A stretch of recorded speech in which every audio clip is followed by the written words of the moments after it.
Well, hey, what's going on, everybody? I'm Sam. I am a student of the Bible. I am a pastor, and I am a writer, and my training involves biblical studies, theology, and biblical languages. Well, it's here.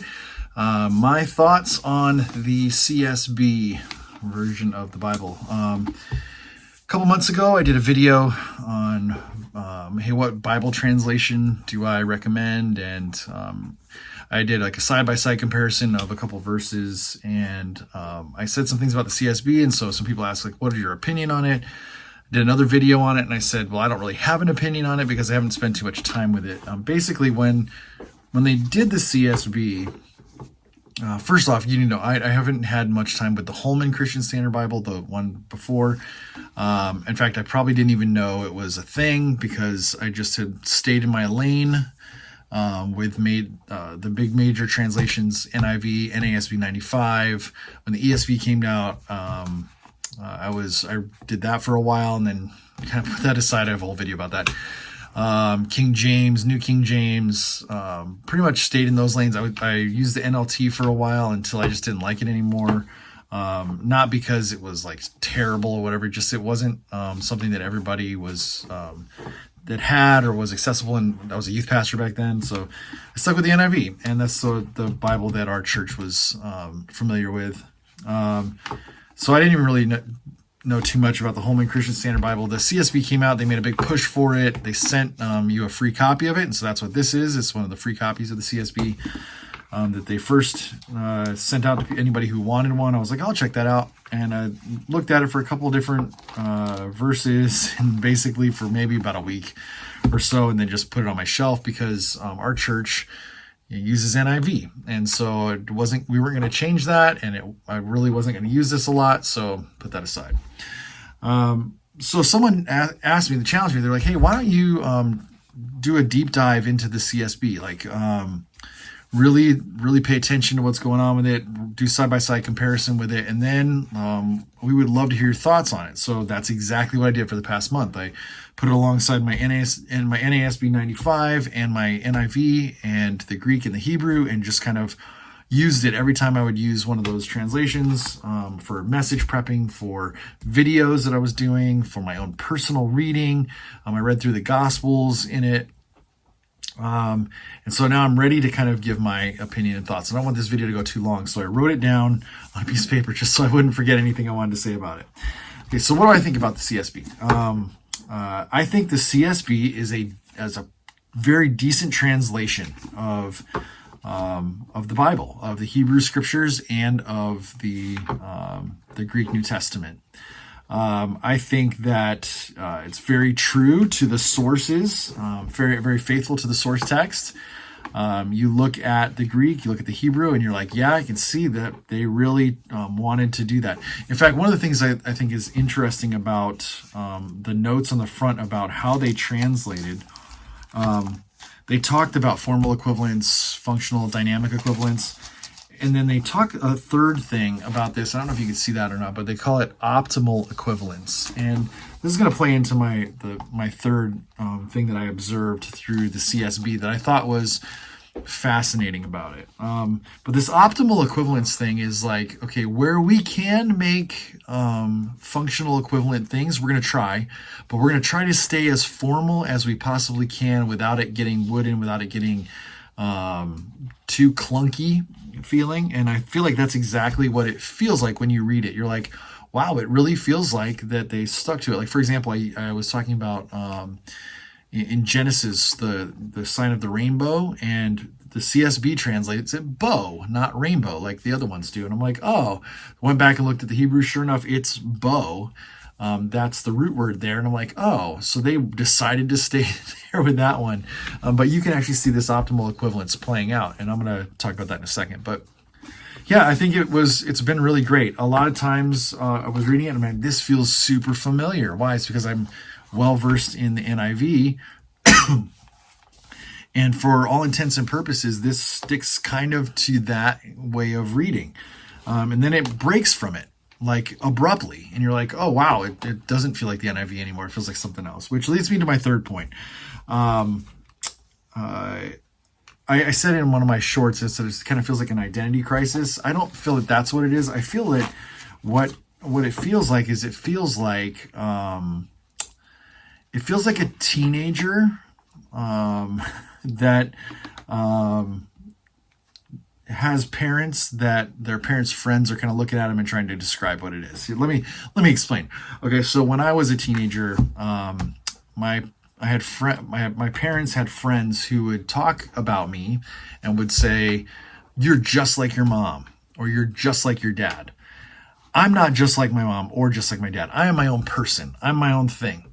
But what they're saying is that their relationship with my mom and my dad is what's informing them of when I act a certain way. They're like, "Oh, that must be because you're like your mom, or that must be because you're like your dad."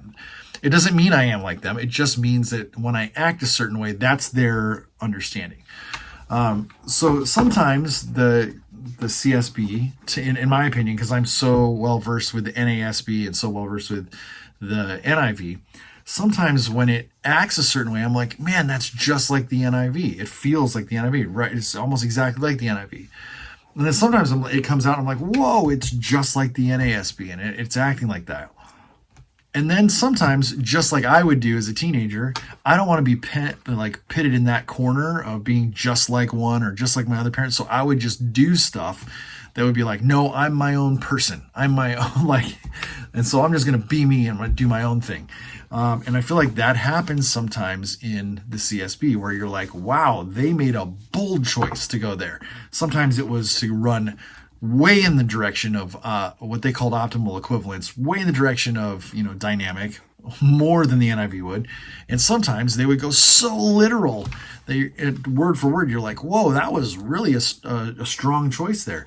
More than even the tradition would say. And so a couple of different people have pointed this out, and I saw a couple of these examples. I want to kind of talk about them. One was pointed out to me in the video I did yesterday. I was reading through Genesis 11, and a commenter said that, as most translations use the traditional word Babel in the Tower of Babel story, and they footnote Babylon. Well, the CSB doesn't. The CSB says Babylon.